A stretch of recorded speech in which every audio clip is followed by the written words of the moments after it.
Eto, lagi ko nakikita to si Bossing sa live. Nagtatanong or nagpapagawa ng content. Sabi niya, pang commute naman niya sa gabi. Yung lumalaban sa usok ng mga jeep. Pati mga nagtitinda ng ihaw sa kalsada. Oh well, eto na ang pinakasagot ko dyan. Alam na alam nyo na kung ano to. Eto si Blue Electric ng Enzo Sense Tropa. Kasi bakit nga ba Blue Electric? Very warm, spicy, very fresh, aromatic. May woods, lavender. And talagang parang bagong ligo na may pagka-powdery lang yung atake. Parang sinampal ka lang ng pulbos sa mukha, tropa, sa katawan. Amoy pulbos ka lang magdamag, no?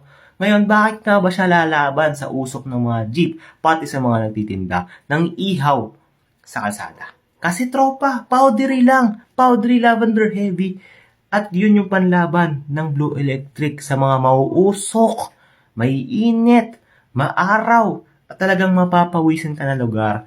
Blue Electric is the way. So yan, tropa, kung gusto mo ng panlaban sa panlaban ng pabango sa initan, sa arawan, sa pawisan, at talagang sa usukan, eto tropa, Blue Electric, ilalagay ko sa yellow basket, dyan sa taas ng pangalan ko.